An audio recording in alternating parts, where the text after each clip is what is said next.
Բարև ձեզ, հարգելի ու սիրելի հայրենակիցներ։ Այսօր այստեղ ելույթ պետք է ունենար Բարգավաճ Հայաստան կուսակցության նախագահ Գագիկ Ծառուկյանը, բայց ինչպես գիտեք, իշխանությունների եւ անձամբ Նիկոլ Փաշինյանի գլխավորությամբ ու հրահանգով հերթական անգամ պարոն Ծառուկյանը կանչվել է ազգային անվտանգության ծառայություն, որպեսզի հնարավորություն չունենա ձեր հետ խոսելու, ձեզ անկեղծորեն պատմելու, թե ինչ օրհասական իրավիճակում է այսօր գտնվում մեր երկիրը։ Սակայն պարոն Ծառուկյանը ազգային անվտանգության ծառայությունից ձեզ ուղերձ է հղել, որը այժմ ես կներկայացնեմ։ Հարգելի ու սիրելի հայրենակիցներ, իմ հայ ժողովուրդ, Արցախից եկած քույրեր ու եղբայրներ, Ազատության հրապարակում այսօր ես պետք է լինեի ձեր կողքին, պետք է խոսեի ձեզ հետ, մեր երկրին պատուհասած իրավիճակի ու դրանից ելքեր փնտրելու հնարավոր տարբերակների մասին, բայց ինչպես գիտեք, հերթական անգամ վախկոտ իշխանությունների ձեռքով ես այս պահին գտնվում եմ ազգային անվտանգության ծառայությունում, ինձ նորից կանչել են հարցաքննության։ Իշխանությունները հերթական անգամ ապացուցեցին, որ սարսափում են ինձանից։ Ամեն ինչ անում են, որպեսզի ես չկարողանամ հանդիպել իմ ժողովրդի հետ։ Ես նախկինում ասել եմ ու նորից կրկնում եմ. Նիկոլ Փաշինյանը պետք է վախենա ոչ թե ինձանից, այլ իր վարած խայտառակ քաղաքականության հետևանքներից, իր պահած ժողովրդի բարկությունից, անտուն ու անհայրենիք մնացած մեր շուրջ 100,000 արցախցիների զայրույթից, զավակ կորցրած ծնողից հասումից, մեր ժողովրդի ու հայրենիքի առաջ ծառացած օրհասական խնդիրները լուծելու փոխարեն Նիկոլ Փաշինյանը շարունակում է իմ հանդեպ իրականացվող քաղաքական հետապնդումները։ Իր աթոռը պահելու համար Նիկոլ Փաշինյանը պատրաստ է ամենաստոր քայլերին անգամ։ Որքան էլ որ իմ համար ցավալի է այդ մասին խոսելը, ես դեռևս ամիսներ առաջ կանխատեսում էի, որ մեր երկրի իշխանությունների վարած խայտառակ քաղաքականության պատճառով մոտալուտ վտանգ է հասունանում։ Ես դեռևս 6 ամիս առաջ եմ հայտարարել, որ օր առաջ այս իշխանությունները պետք է հեռանան։ Դա իմ անձնական ցանկությունն ու ամբիցիան չէր, դա մոտալուտ վտանգը կանխելուն ուղղված իմ քայլն էր։ Այդ ժամանակ իմ առաջին մտահոգությունը հենց Արցախի անվտանգությունն էր։ Ես դեռևս հունիսի 5-ին էի հայտարարել, որ բացառիկ տաղանդ է պետք ունենալ ռազմավարական գործընկերների հետ հարաբերություններն այս աստիճան վատացնելու համար։ Այն ռազմավարական գործընկերոջ Ռուսաստանի Դաշնության հետ, որը ևս մեկ անգամ ապացուցեց, որ դարերով ամրապնդված բարեկամությամբ դժվարին այս օրերին կրկին օգնության ձեռք մեկնեց ու կանգնեց հայ ժողովրդի կողքին։ Հունիսի 16-ին ազգային ժողովի ամբիոնից հայտարարել էի, որ իշխանությունները պետք է բաց ու թափանցիկ հայտարարեն, թե ինչի շուրջ են բանակցում Փաշինյանն ու Ալիևը։ Իհարկե, Նիկոլ Փաշինյանի հրաժարականի հիմքում ընկած էր նաև տնտեսության ողնաշարի կոտրումը, կորոնավիրուսի դեմ պայքարի ձախողումը, արտաքին աշխարհի գործընկերների հետ հարաբերությունների վատթարացումը եւ բազմաթիվ այլ գործոններ, բայց իմ թիվ 1 անհանգստությունը ու մտահոգությունը Արցախն էր ու Արցախի անվտանգությունը։ Իսկ հիմա արդեն Արցախի խայտառակ կապիտուլյացիայից հետո Նիկոլ Փաշինյանի հրաժարականն այլևս այլընտրանք չունի։ Որևէ երկրում չի եղել նման բան, որ պարտված, թշնամու առաջ ծնկի իջած, թշնամու կողմից ամենավերջին ձևով ստորացված ղեկավարն ու իր քաղաքական թիմը շարունակեն պաշտոնավարել։ Պետք է ձևավորվի նոր իշխանություն, որը հնարավորություն կունենա վարել նոր բանակցություններ։ Իհարկե, այս փուլում, որքան էլ որ ցավալի է գիտակցել եւ ընդունել, Արցախը ետ բերել դժբախտաբար չենք կարող, բայց գոնե նոր իշխանությունը հնարավորություն կունենա բանակցությունների արդյունքում մինիմումի հասցնել ստորագրված խայտառակ փաստաթղթի արդյունքում նախատեսված հետևանքները։ Հնարավորություն կունենա արժանապատվորեն շարունակել բանակցային գործընթացը, հնարավորություն կունենա արտաքին աշխարհի հետ մեր ազգային շահերը պաշտպանող բանակցություններ վարելու, բայց ինչ ենք տեսնում մենք այս օրերին։ Փոխանակ Նիկոլ Փաշինյանը ընդունելով իր ու իր թիմի խայտառակ պարտությունը, ներողություն խնդրի ու լուր հեռանա, նա ամեն օր փորձում է արդարանալ։ Ավելին փորձում է իր խայտառակ պարտությունը ամեն օր բարթել բեկի վրա։ Իր համար մեղավոր են բոլորը, բանակը, հրամանատարները, Հայաստանի Հանրապետության ու Արցախի նախկին նախագահները, ռազմավարական գործընկերները, խորհրդարանական ու արտախորհրդարանական ուժերը, բայց ոչ երբեք ինքը։ Դա ևս թուլամորթության մեծ դրսևորում է, որովհետև անգամ սեփական պարտությունը ընդունելու համար մարդ պետք է արժանապատվություն ու թասիբ ունենա։ Բայց ինչպես պատերազմի 44 օրերի ընթացքում Նիկոլ Փաշինյանը հանրությանը կերակրում էր հաղթական ստերով, այնպես էլ այսօր փորձում է ամեն օր հանրությանը սուտ պատմվածքներով խաբել ու շեղել նրանց ուշադրությունը։ Հայ ժողովրդի պատմության մեջ ցեղասպանությունից հետո ես չեմ հիշում նման ծանր ու ողբերգական էջ։ Մենք կորցրեցինք Արցախի 73%-ը։ Մենք կորցրեցինք մեր լավագույն տղաներին, որոնցից ամեն մեկը մի ընտանիքի ու մի տան ճրագ էր։ Մայր կա, որ իր երկու որդիներին է միանգամից կորցրել, ու հիմա էլ դռնեդուռ ընկած ամուսնու դիակն է փնտրում։ Հիշում եք, երբ հունիսի 16-ին ազգային ժողովի ամբիոնից ես հարց ուղղեցի Նիկոլ Փաշինյանին, թե կոֆե խմելով, խաբելով մարդկանց չի կարելի մոլորեցնել։ Իշխանության տարբեր ներկայացուցիչներ ասում էին, որ Արցախի հարցում չի լինելու հակահայ լուծում։ Հիշում եք ինչ էր ասում Փաշինյանը։ Արցախի հարցի լուծումը պետք է բավարարի 3 կողմերին՝ Հայաստանի ժողովրդին, Արցախի ժողովրդին ու Ադրբեջանի ժողովրդին։ Արդյունքում ժողովրդի թիկունքում ստորագրված խայտառակ կապիտուլյացիան փաստաթղթից հետո մենք տեսանք, որ հարցի լուծումը բավարարեց միմիայն Ադրբեջանի ժողովրդին։ Սիրելի հայրենակիցներ, իմ սիրտն այսօր անասելի ցավում է, երբ տեսնում եմ, թե ինչպես է արցախցին իր տունն ու իր օջախը այրում, որ թուրքի չմնա, թե ինչպես է իր ծնողների գերեզմանները քանդում, որ թուրքը հանկարծ չպղծի։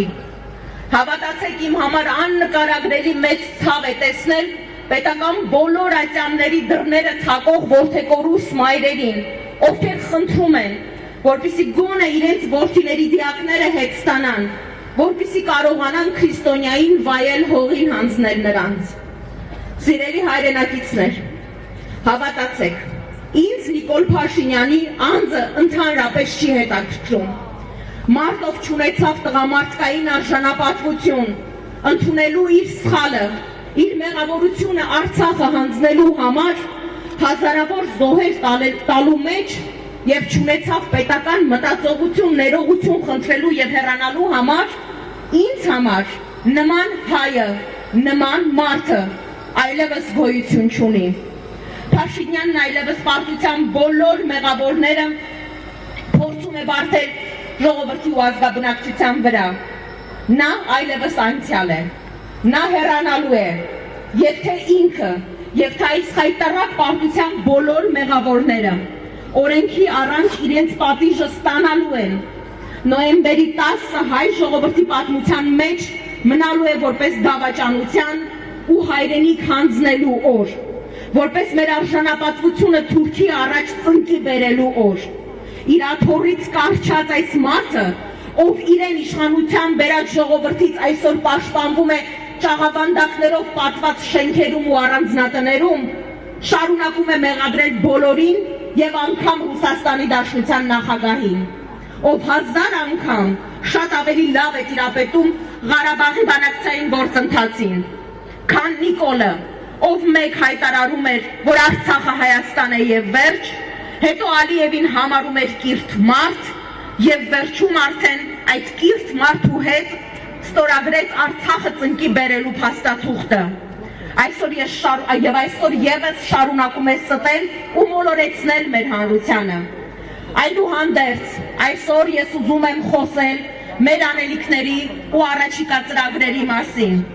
Երկիրը կործանման եզրին է։ Նիկոլ Փաշինյանը Ադրբեջանին է հանձնում ոչ միայն այն, ինչ թղթով ժողովրդի թիկունքում պարտավորվել էր, այլ նաև մենք ամեն օր տեսնում ենք, թե ինչպես է թուրքը մտնում սոտք ու ասում, մի քանի կիլոմետր էլ առաջ պիտի գնամ։ Վտանգված է Սյունիքի ու Ադրբեջանի հետ սահմանակից մեր մյուս մարզերի ու դրանց բնակիչների ճակատագիրը։ Երկիրը լուրջ վտանգի տակ է, եւ միայն համախմբելով բոլոր առողջ ուժերը մենք կկարողանանք կանգնեցնել այս արհավիրքը, որն իր հետ բերեց Նիկոլը։ Դուք արդեն գիտեք, որ 16 կուսակցությունների եւ հանրության մեջ մեծ հարգանք վայելող մտավորականների կողմից ձևավորված Հայաստանի փրկության շարժման թեկնածուն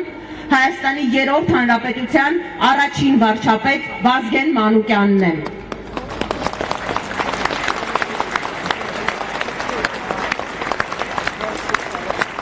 Մի մարդ, ով մեր հայրենիքի համար ամենադժվարին պահերին ղեկավարել է կառավարությունը, իր ճգնաժամային կառավարման հարուստ փորձով կարողացել է մեր երկիրը դուրս բերել դժվարին իրավիճակներից։ Վստահ եմ, այսօր էլ կարող է իր քաղաքական փորձառությամբ եւ մեր բոլորի օգնությամբ հաղթահարել մեր երկրի առջև ծառացած խնդիրները։ Նրա գլխավորությամբ անհրաժեշտ է օր առաջ ստեղծել անցումային ժամանակավոր կառավարություն եւ Հայաստանի դարավոր բարեկամ, ռազմավարական գործընկեր, տարածաշրջանում անվտանգության միակ երաշխավոր հանդիսացող Ռուսաստանի Դաշնության հետ հարաբերություններն իդեպ որի հետ Հայաստանի իշխանությունները որքան կարող էին այս 2.5 տարում փչացրեցին, հստակ փորձենք կազմելով ճանապարհային քարտեզ փրկել այն, ինչը դեռ հնարավոր է։ Սիրելի հայրենակիցներ, այս իշխանության հետ որևէ երկիր այլևս չի բանակցելու, որովհետև վարչապետի աթոռը զբաղեցնող մարդը խաբել ու ստել է բոլորին։ Այս իշխանությանը որևէ երկիր գումար այլևս չի տալու, որևէ ներդրում չի լինելու, որովհետև այս իշխանությունը որևէ մեկին, այս իշխանությանը որևէ մեկը այլևս լուրջ չի ընդունում։ Մենք պիտի ստեղծենք ազգային փրկության կառավարություն, որտեղ պետք է ներգրավված լինեն բացառապես պրոֆեսիոնալները, որովհետև այս իրավիճակում մեզ համար չպետք է լինեն սևեր ու սպիտակներ, այլ պետք է լինեն մարդիկ, ովքեր ունակ են կանգնեցնելու Նիկոլի թողած արհավիրքը։ Ազգային փրկության կառավարության ծրագիրը պետք է լինի, ինչպես արդեն ասացի, փրկել այն, ինչը դեռ հնարավոր է փրկել Արցախից ու թույլ չտալ Հայաստանի տարածքային կորուստ։ Րոպե առաջ զբաղվել ռազմագերիների, անհայտ կորածների եւ դիակների փոխանակման հարցերով։ Րոպե առաջ լուծել արցախցի մեր հայրենակիցների կենսական խնդիրները, որովհետեւ մենք ունենք մեծ պատասխանատվություն տունն ու հայրենիքը կորցրած արցախցիների առաջ։ Այս առաջնահերթ խնդիրները լուծելուց հետո արդեն մենք պետք է գնանք արտահերթ խորհրդարանական ընտրությունների, որպեսզի ձևավորվի այնպիսի իշխանություն, որն այլևս երբեք կազմված չպետք է լինի ոչ մի կենսագրություն, պատասխանատվություն ու փորձառություն չունեցող պատահական մարդկանցից, ովքեր իրենց սնափառության, մեծամտության ու դավաճանության արդյունքում հանձնեցին մեր հայրենիքը ու գրեցին Հայաստանի Հանրապետության պատմության ամենաամոթալի ու ողբերգական էջը։ Այսօր որևէ քաղաքական ուժ միանձնյա չի կարող երկիրը դուրս բերել այն ավերակներից, որոնց վերածել է Նիկոլ Փաշինյանը։ Պետք է թիմային մոտեցում, թիմային աշխատանք։ Այն քաղաքական ուժը, ով կասի, թե միայնակ ինքը կարող է այս ողբերգությունից երկիրը հանել, ուրեմն կլինի ավանտյուրիստ քաղաքական ուժ։ Բոլոր կարող ուժերից պետք է ստեղծվի եւ անհատներից, անկախ քաղաքական պատկանելությունից, պետք է ստեղծվի ժամանակավոր կառավարություն։ Անունն էստեղ ընդհանրապես կապ չունի, դա կլինի ազգային համաձայնության կամ ազգային փրկության կառավարություն։ Օր առաջ պետք է փոխվի բանակցողը, որպեսզի Ռուսաստանի հետ համատեղ մենք կարողանանք չեզոքացնել այն վտանգները, որոնք կան այդ համաձայնագրի ներքո։ Սա է միակ ռեալ ճանապարհը։ Ես վստահ եմ, որ հայ ժողովուրդը կարող է շտկել մեջքը, գտնել իր մեջ բավարար ուժ ու հավատ, առաջ շարժվելու, մեր երկիրը շենացնելու համար, անկախ բոլոր տեսակի դժվարություններից, մեր աշխատասեր ու ստեղծարար ժողովուրդը միշտ կարողացել է քայլել առաջ, ուղղակի պետք է շտապել, քանզի կորցրած ամեն վայրկյանի համար մենք չափազանց թանկ գին ենք վճարում։ Աստված պահապան Հայաստանի եւ Արցախի ժողովուրդներին, Աստծո կամոք մենք այս ողբերգությունն էլ միասնաբար կհաղթահարենք։ Գագիկ Ծառուկյան։